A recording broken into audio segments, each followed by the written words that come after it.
Hello everyone, welcome back to our channel Cinematic World and this is Shiva. Finally Devara hit అయిపోయి towards super hit గా run అవుతుంది. అయితే దేవర కొట్టిన కొన్ని rare records అలానే రాబోయే సినిమాలకు ఇచ్చిన టార్గెట్స్ అన్ని మాట్లాడుకుందాం. మరి వెళ్ళే ముందు మాత్రం వీడియోకి ఒక లైక్ వేసుకొని ఎవరైనా మన ఛానల్కి కొత్తగా వస్తే మన కాంటెంట్ నచ్చితే ప్లీజ్ సబ్స్క్రైబ్ చేసుకొని బెల్ ఐకాన్ని క్లిక్ చేసేయండి. And now let's begin our video. Devara సినిమాతో తారకన్న తన హిస్టరీ కంటిన్యూ చేస్తూ 7th కన్సిక్యూటివ్ హిట్ కొట్టాడు. ఈ హిట్ అయినకే కాదు కొరటాల శివ గారు అండ్ అనిరుద్ధ్ కూడా చాలా క్రూషియల్. పైగా ఒక మిత్ని బ్రేక్ చేయడం చాలా ఇంపార్టెంట్. అండ్ ఫైనల్గా ఇవన్నీ క్లియర్ అయిపోయాయి. దేవర ఇప్పటి వరకు అంటే 1 వీక్లోనే 199.6 కోట్ల షేర్ అండ్ 343 కోట్ల గ్రాస్తో హిట్ అయింది. బ్రేక్ ఈవెన్ టార్గెట్ 184 కోట్లు. సో 15 కోట్ల ప్రాఫిట్తో సూపర్ హిట్ అవ్వబోతుంది. That with mixed talk. Tarakanna mass అంతే. అయితే నైజాంలో ఎపిక్ మార్క్ 50 కోట్ల షేర్ దాటి సూపర్గా పర్ఫామ్ చేస్తున్న తన స్ట్రాంగ్ ఏరియా అయిన సీడెడ్లో ఫాస్టెస్ట్ 20 crore షేర్ దాటి 22 కోట్ల షేర్ కొట్టింది. నాన్ ట్రిపులర్ రేర్ రికార్డ్ ఇది. ఆల్రెడీ ఇక్కడ టాప్ 2గా వెళ్తుంది. అయితే డిసెంబర్లో రిలీజ్ అవుతున్న గేమ్ చేంజర్కి ఇది టార్గెట్. చరణ్ కూడా సూపర్ స్ట్రాంగ్ ఇక్కడ. డే 1 అయినా లాంగ్ రన్లో అయినా మంచి కాంపిటీషన్ ఇద్దరికి మనకు తెలుసు కదా. అండ్ దేవర ఓవర్సీస్లో కూడా టికెట్స్ ఓపెన్ అయినప్పటి నుండి రచ్చ స్టార్ట్ చేసింది. 1 వీక్లో అక్కడ 32.2 కోట్ల షేర్ కొట్టింది. గేమ్ చేంజర్ సినిమా కనుక టాక్ వస్తే శంకర్ కాంబో కాబట్టి ఓవర్సీస్లో ఫస్ట్ వీకెండ్లోనే షేర్ కొట్టొచ్చు. నెక్స్ట్ లెవెల్ లాంగ్ రన్ ఉంటుంది అక్కడ అన్ని క్లిక్ అయితే. అండ్ ఇంకా నార్త్ డే 1 నుండి డే 4 వరకు సూపర్గా హోల్డ్ చేసిన తర్వాత కాస్త స్లో అయింది. స్టిల్ గుడ్ నెంబర్సే పెట్టింది అనుకోండి. ఫస్ట్ వీక్ అయ్యాక అక్కడ 26 కోట్ల షేర్ అండ్ దాదాపు నెట్ 50 కోట్లు దాటిపోయింది. సో గేమ్ చేంజర్కి హిట్ టాక్ వస్తే ఈజీగా ఓడుతుంది.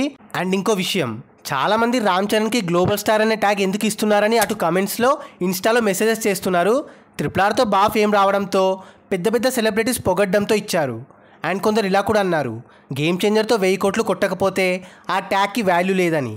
అండ్ ఆల్సో కొందరు యూట్యూబర్స్ కూడా ఈ ట్యాగ్ పైన ట్రోల్ చేస్తున్నారు. ఒక్కటే ఇంకా గేమ్ చేంజర్తో సమాధానం ఇవ్వాలి. కల్కి కలెక్షన్స్ దాటాలి, మెయిన్గా ఓవర్సీస్లో అండ్ అదర్ ప్లేసెస్లో. అది కూడా శంకర్ లాంటి డైరెక్టర్ ఉన్నాక ఓవర్సీస్లో అయిన నెంబర్ 1 టాక్తో అక్కడ అన్ని రికార్డ్స్ బ్రేక్ చేస్తేనే ఆ ట్యాగ్ కంటిన్యూ అవుద్ది, లేకపోతే బిస్కెటే. And next Raja Saab. పుష్ప 2 ఏది మరి అంటే అది డిఫరెంట్ లీగ్లో ఉంది. ఆ సినిమాకి హిట్ టాక్ పడితే అదే పెద్ద పెద్ద టార్గెట్స్ ఇస్తుంది. ఇంకా రాజాసాబ్ ప్రభాస్ అన్న అప్కమింగ్ మూవీ.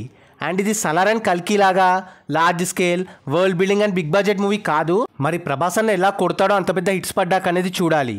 టాక్ వస్తే నైజాంలో దేవరని ఈజీగా కొడతాడు, సీడెడ్లో కష్టమే. బట్ ఆ సినిమాకి టాక్ బాగా వస్తుందని నమ్మకం అయితే లేదు నాకు. బాగుంటే మిరాకిలే. ఓకే అయితే ఫస్ట్ వీక్ సూపర్ నంబర్స్తో పాటు గేమ్ చేంజర్ అండ్ రాజాసాబ్కి సూపర్ టార్గెట్సే ఇచ్చింది. మరి పవన్ అన్న హర్రర్ వీరమల్ అంటారా?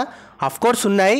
బట్ నాకు దాని హైప్ రిలీజ్ డేట్ పైన ఉండే థాట్ అండ్ యాంగ్జైటీని ప్రిడిక్ట్ చేయలేకపోతున్నా. ఫ్యాన్స్ అందరూ ఓజీ కసిలో ఉంటే దాన్ని తప్పించి ఇది రిలీజ్ చేస్తున్నారు. నాకైతే ఓజీతో పోలిస్తే 50% ఎక్స్పెక్టేషన్స్ కూడా లేవు. బాగుంటే హైప్ ఇంక్రీజ్ అవుతే ఆ టైంకి 250 కోట్ల షేర్ పక్కా అనుకోండి. అంటే దేవర రేంజ్లోనే కొడుతుంది. నైజాంలో కొంచెం ఎక్కువ కొట్టొచ్చు, 60 to 70 crore share. So talk చాలా ఇంపార్టెంట్. ముందే ఆ సినిమా విషయంలో ఏవేవో జరిగాయి కదా, అదే కంటిన్యూటీ మిస్ అవ్వడం, డైరెక్టర్ చేంజ్ అవ్వడం ఇలా. సో హిట్ అయితే హ్యాపీయే. సో అది guys matter. Devara verdict and targets matter. మరి ఈ వీడియో పైన మీ ఒపీనియన్ని కింద కమెంట్ చేసేసి లిస్ట్లో మీ ఫేవరెట్ హీరోస్ అండ్ మూవీస్ని మెన్షన్ చేసేయండి. అండ్ గైస్ కింద కమెంట్ అండ్ డిస్క్రిప్షన్లో మన ఇన్స్టా పేజ్ లింక్ ఉంది, ఫాలో అవ్వడం మాత్రం మర్చిపోవద్దు ప్లీజ్. మీకోసం అన్స్టాపబుల్ స్టఫ్ అక్కడ. అండ్ ఈ వీడియో నచ్చేస్తే please like, share and subscribe చేసుకోవడం మాత్రం మర్చిపోవద్దు. అండ్ ఇంకో మంచి ఇంట్రెస్టింగ్ వీడియోతో మళ్ళీ కలుస్తాం. Until then take care, bye. Signing off team cinematic world.